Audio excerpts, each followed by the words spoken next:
Bonsoir chers auditeurs et chères auditrices de notre web radio R212, Iqbal Saya, en sa qualité d'expert invité, partage son avis et sa réflexion avec vous dans cet article intitulé J'ai un plan pour le plan HCP. Le voici en podcast pour vous. Iqbal Saya commence par souligner l'importance du rôle de Chakib Ben Moussa, désormais à la tête du Haut Commissariat au plan HCP. Ainsi, Monsieur Chakib Ben Moussa est désormais à la tête du Haut Commissariat au plan. Auparavant, il avait présidé la commission spéciale sur le modèle de développement. Celle-ci prône un certain nombre de transformations structurelles devant permettre à notre pays d'agir dans un cadre d'anticipation pour mieux répondre à la diversité et à l'ampleur des défis qui l'attendent. Ces transformations sont exigeantes. Elles requièrent un engagement fort et continu des forces vives de la nation, dans le cadre d'un pacte national pour le développement. Elles supposent aussi un mécanisme de suivi et de pilotage stratégique, qui maintient une pression permanente pour l'atteinte du cap fixé, dépasser les blocages éventuels et assurer la cohérence d'ensemble des réformes et stratégies proposées. l'expert explore ensuite l'idée de planification stratégique ainsi. Comme en témoignent différentes expériences historiques, la mise en œuvre opérationnelle du nouveau modèle de développement suppose, comme préalable, de s'inscrire dans une démarche de planification stratégique. À l'évidence, il ne s'agit pas de procéder à une planification à la façon des plans quinquennaux soviétiques, mais de permettre au Maroc et aux Marocains de s'organiser pour savoir ce qu'il convient de faire. Aussi, ce qui importe, c'est la stratégie, c'est-à-dire la capacité de fixer un objectif et les moyens de l'atteindre, autrement dit de fournir une vision partagée. L'adoption d'une telle vision, en définissant un cadre pour le futur, permet de sortir d'une gestion au jour le jour, de ne pas se tromper dans les choix opérationnels. L'auteur enchaîne en affirmant que chaque pays doit imaginer sa propre version du plan, tenant compte de ses spécificités, en disant « Cette nécessité d'une vision est parfaitement assimilée par un grand nombre de pays, à l'instar de la Corée, qui mène avec succès une politique de planification. Son gouvernement lance en effet, à échéances régulières, de grandes initiatives, à la fois ambitieuses et exaltantes, à l'instar de Cyber Korea 21 ou de Green New Deal, avec des objectifs chiffrés et datés, qui structurent l'action publique. Le premier enseignement tiré de l'expérience coréenne montre qu'il est possible, dans une économie largement ouverte, d'inscrire l'action des entreprises et de la société dans une perspective de moyen terme sur des priorités majeures. La seconde leçon est que cet exercice suppose un investissement politique très fort, qui puisse abattre les silos et susciter davantage de transversalité. S'y ajoute également le rôle du patriotisme qui soude la société coréenne. Mais chaque pays a ses propres caractéristiques et spécificités, le Maroc n'est pas la Corée du Sud et nous devons alors imaginer notre propre conception du plan. C'est le sens de l'appel de Sa Majesté le roi Mohamed VI fait, le 8 octobre 2021, devant les représentants de la nation, invitant à une refonte substantielle du Haut Commissariat au plan. Saya explore la critique de l'OCDE à l'égard du HCP, en disant « Elle s'agit là d'une tâche sans doute passionnante. Après tout, que le HCP persévère dans son être n'est pas l'essentiel. En revanche, qu'il devienne un mécanisme au service de l'accompagnement de la mise en œuvre du modèle de développement, voilà une ambition qui devrait pousser à l'engagement les hommes et les femmes qui font le HCP au quotidien. Ces derniers, qu'ils soient statisticiens, démographes, économètres, informaticiens ou autres informatistes, n'ont eu de cesse d'améliorer la qualité du système statistique national et d'affiner ses approches de la réalité sociale, avec une attention accrue portée aux questions de dispersion catégorielle et territoriale et même, au cours de ces dernières années, par la mesure de la trajectoire des individus. Grâce à eux, le HCP est une administration respectée et qui inspire confiance. Leurs travaux, marqués du sceau de l'objectivité scientifique et du respect des normes de l'éthique professionnelle, sont unanimement considérés, tant au niveau national qu'international. Aussi, les critiques récemment adressées au HCP par l'OCDE n'incriminent en aucun cas la qualité des statistiques qui y sont produites. En revanche, elles offrent l'occasion d'interpeller leur pertinence et fiabilité.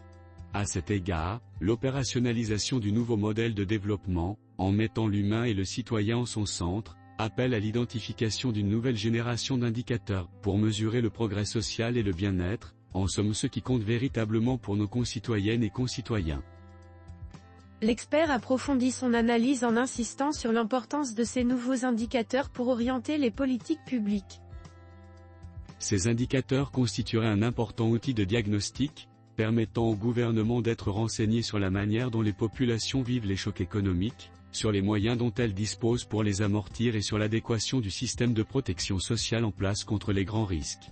Il servirait de repère obligé pour l'élaboration de nouvelles politiques articulées autour des principes de justice sociale, de durabilité environnementale et d'efficacité économique, et de base pour des délibérations collectives dont l'intensité constituerait l'un des éléments clés de la vitalité de notre démocratie.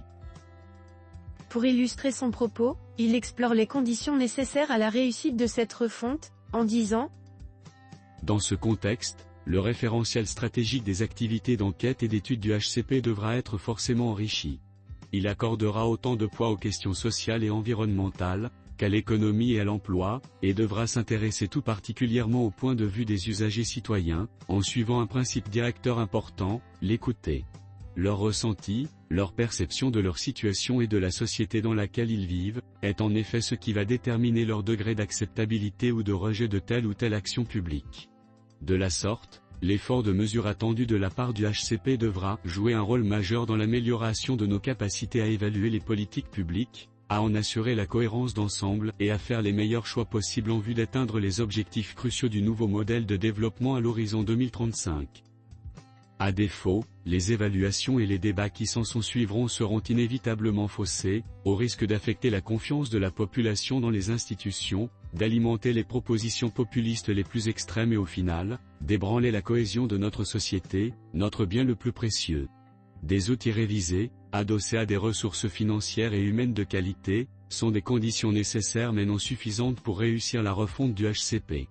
Cette institution vénérable devra faire plus et démontrer sa nouvelle utilité sociale, à savoir créer les conditions de lisibilité des choix de développement du pays à moyen et long terme.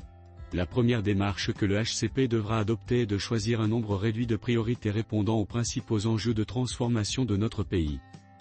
Ce choix ne peut résulter que d'un large travail de consultation impliquant l'ensemble des acteurs concernés, qui pourront alors s'accorder, selon une méthode simple et qui fait appel à l'intelligence collective, sur les points de réalité, qui échappent à l'idéologie, à la subjectivité. L'auteur conclut en soulignant l'importance de l'implication de l'ensemble de la société, pour réussir cet exercice de planification ainsi. Ce travail de consultation pourrait être organisé par le HCP et le Conseil économique, social et environnemental. Le Parlement aurait bien sûr à approuver ce choix essentiel. Quelques thèmes paraissent mériter une telle démarche: la réduction des inégalités et des disparités existantes, l'instauration de la justice sociale et territoriale, la création de richesses ou encore l'amélioration des services publics.